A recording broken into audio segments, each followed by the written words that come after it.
धन गुरु नानक संगत जी। संगत जी, आज श्री जपजी साहिब जी की हम तीसरी जुक्ति समझते हैं।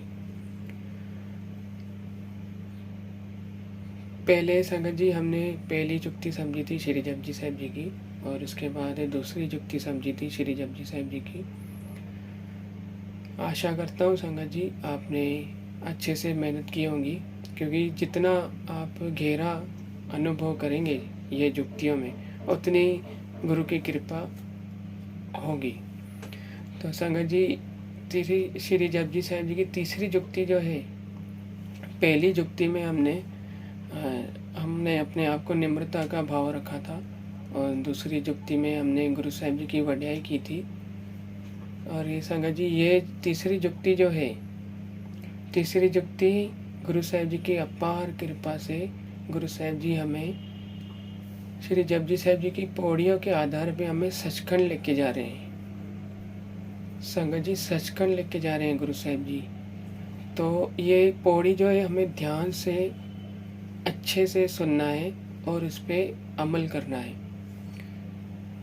संगत जी, आशा करता हूँ, और आप आगे के जो अभी श्री जपजी साहिब जी की तीसरी जुक्ति आप देखेंगे तो ध्यान लगा के, ध्यान से लगा के ध्यान से सुनना, और बार बार वीडियो रिपीट करना। ये भी मकसद है वीडियो बनाने का कि आप बार बार देखो। और श्री जपजी साहिब जी की तीसरी जो जुक्ति है, हमें सचखंड लेके जा रही है, गुरु साहिब जी की सचखंड लेके जा रहे हैं हमें। तो संगत जी, ध्यान से आप सुनिए श्री जपजी साहिब जी की तीसरी जुक्ति। आइए गुरु की कृपा से तीसरी जुक्ति हम शुरू करते हैं। आइए संगत जी, आपके सामने पौड़ियाँ दिख रही है। मैं थोड़ा जूम कर लेता हूँ। ओके संगत जी, ये श्री जपजी साहिब जी की तीसरी जुक्ति है। तीसरी जुक्ति में संगत जी पौड़ी नंबर 8 में है, सुनिए पोए न सके काल। संगत जी, जैसे हमने पहले कहा कि ये पौड़ी हमको सचखंड लेके जाएंगी, तो सचखंड जाते जाते बीच में काल तो आएगा ही। तो हमें ये पौड़ी और पढ़ने के टाइम, ये लाइन पढ़ने के टाइम, सुनिए पोए न सके काल, आपको मुंडी हिलानी है। जैसे न बोलते ना, नहीं बोलते ना, मुंडी हिला के। तो ये लाइन पढ़ते भी आपको मुंडी हिलानी है। सुनिए पोए न सके काल, मतलब आपके पास काल आएगा ही नहीं। अगर वाणी कोई सुन रहा है, नाम की महिमा सुन रहा है, सुनने के टाइम काल आपके आसपास आएगा ही नहीं है। तो हम तो सचखंड चल रहे हैं वाणी पढ़ते पढ़ते, तो काल के आने की मजाल ही नहीं है। तो इसके लिए सुनिए पोए न सके काल, हमको मुंडी हिलानी है इसमें, न जैसे बोलते ना वैसे। ठीक है संगत जी, अभी आगे जो है ना पौड़ी नंबर 13, उसमें है मन्ने जम के साथ न जाए। हमने तो सुना है, तो वहाँ पे काल नहीं आ पा रहा है। तो अगर हमने सुना हुआ मानेंगे तो हमारे साथ जम कैसे आएगा, जमदूत कैसे आएगा। तो इस टाइम भी आपको जो है ना अपनी मुंडी हिलानी है, न जैसे बोलते हो। ये लाइन पढ़ने के टाइम मन्ने जम के साथ न जाए, मुंडी हिलानी है आपको, जैसे नहीं बोलते हैं। ठीक है संगत जी, पहले पौड़ी नंबर 8 में सुनिए पोए न सके काल, काल आपके आसपास नहीं आ सकेगा, ऐसा नहीं बोलना है आपको। और उसके बाद पौड़ी नंबर 13, मन्ने जम के साथ न जाए, आपके आसपास जम आ ही नहीं सकते अगर आपने सुना हुआ माना तो। ठीक है, वैसे संगत जी पौड़ी नंबर 14 मन्ने पावे मोक्ष द्वार। इसमें मोक्ष द्वार क्या कहा गया है कि मोक्ष द्वार मतलब मोक्ष का द्वार। तो हम सचखंड में जा रहे हैं तो मोक्ष का द्वार तो चाहिए हमको। तो अभी मोक्ष का द्वार कैसे माने, तो गुरु साहिब जी की जो तस्वीर है उनके चरणों पे हमको झुकना है। ये लाइन पढ़ के। मन्ने पावे मोक्ष द्वार, गुरु साहिब जी के चरण हमारा मोक्ष का द्वार है, मोक्ष का द्वार है। तो ये लाइन पढ़ने के टाइम आपको क्या करना है, अपना सिर जो है ना गुरु साहिब जी के चरणों पे झुकाना है। मन्ने पावे मोक्ष द्वार, भाव गुरु साहिब जी के चरण ही हमारे मोक्ष के द्वार है। उसके बाद संगत जी आगे चलते हैं, पौड़ी नंबर 16। उसमें पंचे पाहे दरगाह मान, पंचे पाहे दरगाह मान। संगत जी ये जो पौड़ी है ना, जो लाइन गुरु की कृपा से पढ़ रहा हूँ, तो इसी ये बहुत ही इजीली है समझने में कि काल, जम और मोक्ष, मोक्ष द्वार। अभी आइए, पंचे पाहे दरगाह मान, दरगाह में हमको मान मिलेगा। जिन्होंने सुना, माना, वाणी सुनी, नाम सुना, वाणी माना, वाणी को माना और नाम जपा, ये माना, तो हमें क्या मिलेगा, दरगाह में मान मिलेगा। मोक्ष का द्वार जो मिला है गुरु साहिब जी के चरणों में मानते, तो वैसे ही हमें पूरा मान मिलेगा दरगाह में। पंचे पाहे दरगाह मान, वैसे ही आपको गुरु साहिब जी के, अभी दरगाह का है संगत जी, दरगाह आपको भाव लाना है कि गुरु साहिब जी के चरणों में। तो जैसे आपने मोक्ष द्वार में गुरु साहिब जी के चरण रखा ना, गुरु साहिब जी के चरण पे अपना सर रखा ना, तो वैसे ही पंचे पाए दरगाह मान में भी ये लाइन पढ़ने के टाइम गुरु साहिब जी के चरणों पे हमें सर रखना है। तो भाव मोक्ष भी वही है, दरगाह भी वही है, गुरु साहिब जी के चरणों पे झुकना है, गुरु साहिब जी के चरणों पे हमें झुकना है। पहली पौड़ी, पौड़ी नंबर 14 में मन्ने पाहे मोक्ष द्वार पढ़ने के टाइम, और पौड़ी नंबर 16 में पंचे पाहे दरगाह मान पढ़ने के टाइम गुरु साहिब जी के चरणों पे झुकना है हमें। वही हमारे लिए मोक्ष का द्वार है, दरगाह का द्वार है। उसके बाद संगत जी आगे बढ़ते हैं, पौड़ी नंबर 35। इसमें संगत जी धर्म खंड का यो धर्म, ज्ञान खंड का अख गरम। ये संगत जी 2 लाइनें ऊपर की येलो इसके लिए नहीं की हुई है क्योंकि आपको केते पौण पानी बेसंतर से आपको भाव करना है। भाव क्या करना है कि हम संगत जी सचखंड जा रहे हैं ना, तो बीच में काल आया, जम आया, मोक्ष का द्वार आया, दरगाह का द्वार आया, तो हम जा रहे ना, तो बीच में आपको ब्रह्मांड आएगा। तो वो पौड़ी, वो ब्रह्मांड की हमें ब्रह्मांड देखना है। ये पौड़ी में ब्रह्मांड कैसे देखेंगे संगत जी, आपको एक तस्वीर अभी सामने आएंगी, तो ज़रा उसे ध्यान से देखना। ये है संगत जी ब्रह्मांड। तो आपको पढ़ते जाना है, केते पवन पानी बेसंतर, केते कान महेश, केते भर में गाड़ित करिए रूप रंग के वेश। ये संगत जी पढ़ते पढ़ते आपको ये तस्वीर अपने आँखों के आगे लाना है कि पूरा ब्रह्मांड आप घूम रहे हो, क्योंकि शास्त्र कहते हैं कि पूरा ब्रह्मांड हमारे शरीर के अंदर ही है। तो ये पौड़ी पढ़ने के टाइम आपको पूरा ब्रह्मांड घूमना है, आप देख सकते हो। और ब्रह्मांड जो है ना, यहाँ पे पौड़ी में लिखा हुआ है, क्या लिखा हुआ है, केते पढ़ पानी वे संतर, केते कान महेश, केते भर में काढ़ित कड़िए रूप रंग के वेश, केत्या करम भूमि केर, केते केते तूप देश, केते इंद्र चंद सूर, केते केते मंडल देश, केते इंद्र चंद सूर, केते केते मंडल देश। संगत जी केते इंद्र चंद सूर, केते केते मंडल देश, केते सिद्ध बुद्ध नाथ, केते केते देवी वेश। ये आपको संगत जी, आपको ये तस्वीर अपने आँखों के आगे लानी है। ये पौड़ी पढ़ने के टाइम भाव ब्रह्मांड घूमना है आपको, ये पौड़ी पढ़ने के टाइम। संगत जी ये पौड़ी जिसको भी याद है, कंठ है, तो आप ब्रह्मांड घूम सकते हो, नहीं तो आप पौड़ी पढ़ते पढ़ते ब्रह्मांड की अपने आगे आँखों के आगे नहीं ला सकते हो। ये पौड़ी जो है ना, आपको याद करनी पड़ेंगी, कंठ करनी पड़ेंगी। पूरा जपजी साहिब कंठ करना पड़ेगा, पर एटलीस्ट ये पौड़ी आपको कंठ करनी है, क्योंकि हमको पूरा ब्रह्मांड घूमना है सचखंड जाने के लिए। ठीक है संगत जी, ये पूरी जो पौड़ी है ये आपको तस्वीर आपको आगे लानी है, अपने आँखों के आगे पूरा ब्रह्मांड घूमना है आपको। कौन सी पौड़ी है? पौड़ी नंबर 35।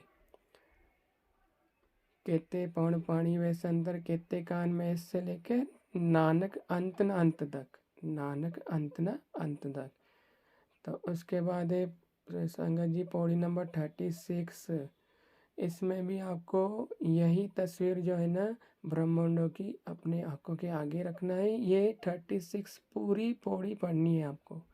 ज्ञान खंड में ज्ञान प्रचंड है, यहाँ से लेके लास्ट लाइन तक तिथे कड़िए सुरा सिद्धा की शुद्ध, यहाँ तक ये पूरी ब्रह्मांड की जो तस्वीर है अपने आँखों के आगे लाना है। ब्रह्मांड घूमना है हमको ये पौड़ियाँ पढ़ने के टाइम। कौन सी पौड़ी? पौड़ी नंबर 35 केते पौण पाणी वे संतर से लेके नानक अंत न अंत तक।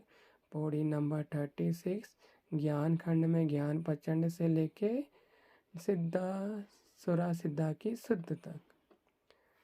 ठीक है संगत जी, ये पढ़ते टाइम आपको पूरा ब्रह्मांड जो है ना अपने आँखों के आगे रखना है। और मेहरबानी करके आप प्लीज़ कंठ कीजिए ये वाणी को। एटलीस्ट ये जो वाणियाँ है ना, ये जो है पौड़ी नंबर 35 और पौड़ी नंबर 36।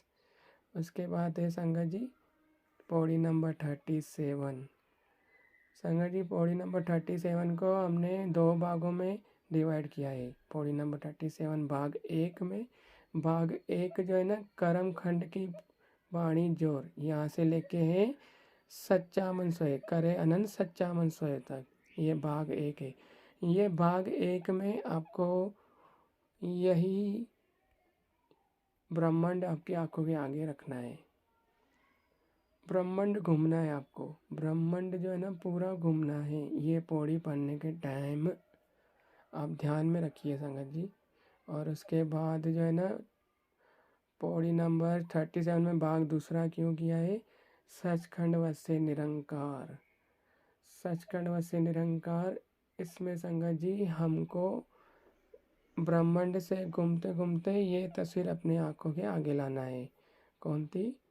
सचखंड की, सचखंड वसे निरंकार, ये तस्वीर आपको आगे लानी है। भाव हमको सचखंड जाना है, तो कौन सी पौड़ी पढ़ने के टाइम? पौड़ी नंबर 37 भाग दूसरा सचखंड वसे निरंकार, यहाँ से लेके नानक कतना काड़ासार। पौड़ी नंबर 37 भाग 2 से लेके सचखंड वसे निरंकार, यहाँ से लेके नानक कतना काड़ासार। आपको सचखंड की यह सीढ़ियाँ आपको देखनी है। ये पौड़ी पढ़ने के टाइम सचखंड की सीढ़ियाँ आपको ये देखनी है। भाव ये तस्वीर देखनी है पढ़ने के टाइम। संगत जी सचखंड जाना है हमें, तो ऐसा भाव लाना पढ़ते पढ़ते कि हम सचखंड जा रहे हैं। उसके बाद संगत जी पौड़ी नंबर 38 जत पहारा धीरज सणियारा, यहाँ से लेके श्लोक पूरा नानक तेम खोजले केते छुट्टी नाल, नानक तेम खोजले केती छुट्टी नाल, यहाँ से लेके लास्ट तक आपको सचखंड में आपको कैसे भी भाव पढ़ के पढ़ना है। आप सीढ़ी चढ़ के जा रहे हो ऐसे पढ़ना है, या गुरु साहब जी आपको हाथ से लेके जा रहे हैं ऐसे पढ़ना है, या सीढ़ी को आप झुक के माथा टेक रहे हो ऐसे पढ़ना है। भाव सचखंड की जो सीढ़ियाँ है ना आप कैसे भी पढ़ो, जैसे भाव से पढ़ना है आप पढ़ो, पर कहाँ से पढ़ना है आपको? सचखंड वसे निरंकार से पौड़ी नंबर 37 भाग 2 से लेके लास्ट श्लोक से नानक तेम खुजले केती छुट्टी नाल से। ठीक है संगत जी। संगत जी ये पौड़ियाँ जो है ना, ये जुक्ति जो है तीसरी टफ है, पर हमें सचखंड जाना है तो इसमें काफ़ी मशक्क़त मेहनत करनी पड़ेगी हमको ये पौड़ियों में। संगत जी, ये जो पौड़ियाँ हैं लास्ट की, ये आपको कंठ करना ज़रूरी है, क्योंकि आपको दोनों तस्वीरें अपने आँखों के आगे लानी है, एक सचखंड की, एक ब्रह्मांड की। पहले ब्रह्मांड की तस्वीर, फिर उसके बाद सचखंड की तस्वीर। ठीक है संगत जी। संगत जी, ये थी श्री जपजी साहिब जी की तीसरी जुक्ति। संगत जी, इसमें हमने ब्रह्मांड घूमा और सचखंड की जो इसमें पौड़ियाँ थी। तो संगत जी, ये मकसद क्या है? ब्रह्मांड का चित्र अपने आगे लाना और सचखंड का चित्र अपने आगे लाना, भाव करना। क्योंकि संगत जी, बाबा नंद सिंह जी महाराज जी के वचन है, जिस भाव से हम गुरु साहिब जी को याद करेंगे, उस भाव से गुरु साहिब जी हमें दर्शन देंगे। हम भाव करें सचखंड जाने का, तो हमें सचखंड के आधार पे दर्शन देंगे। भाव सचखंड लेकर जाएंगे, हमें दर्शन देंगे। और संगत जी, ये जुक्तियाँ, ये जो पौड़ियाँ हैं, ये गुरु साहिब जी ने 500 साल पहले लिखी थी। गुरु नानक पातशाह जी ने ये पौड़ियाँ, भाव वाणी गुरु के साथ हम सत्संग जा रहे, सचखंड जा रहे हैं, गुरु साथ में हमारे, ये वाणी हमें सचखंड पहुंचा रही है। जितना आप गुरु की गहराई में आप अनुभव करेंगे, उतना गुरु साहिब जी आपको ताकत देंगे और बख्शेंगे, सचखंड बख्शेंगे। तो संगत जी, तीसरी जुक्ति, आप इतनी मेहनत कीजिए जैसे गुरु साहिब जी आपको वाकई में सचखंड लेके जाए। ठीक है संगत जी, बार बार वीडियो देखिए, और जब तक पौड़ियाँ आपके मन में, भाव में न बस जाए कि हमको सचखंड जाना ही जाना है, तब तक आप इसकी प्रैक्टिस करते रहना। पहले जुक्ति, दूसरी जुक्ति और भी प्रैक्टिस कीजिए, तीसरी जुक्ति तो अपार प्रैक्टिस कीजिए। संगत जी, ये जो हमने गुरु साहिब जी के कृपा से हमने जो तीसरी जुक्ति सुनी, इसके बाद संगत जी चौथी जुक्ति है। तीसरी जुक्ति सचखंड आप जा रहे हो, चौथी जुक्ति भी है संगत जी। चौथी जुक्ति तो गुरु साहिब जी जैसा कर रहे हैं, जैसे तीसरी जुक्ति तक हमसे सेवा ली है गुरु साहिब जी ने। संगत जी, एक बात एक संत जन ने कही है कि जब हम कुछ ज्ञान सुनते हैं तो सुनना हमारा 100% होना चाहिए, पर जो हमने सुना है, पर हम अभी अनुभव करेंगे, अनुभव हमारा 1000% होना चाहिए। भाव सुना हुआ करनी में लाना है हमको, तो आपको अभी ये करनी में लाना है, अनुभव करना है, भाव करना है कि हमें पूरा ब्रह्मांड घूम के सचखंड जाना है। गुरु साहिब जी हमें सचखंड लेके जा रहे हैं। ठीक है संगत जी, धन गुरु नानक।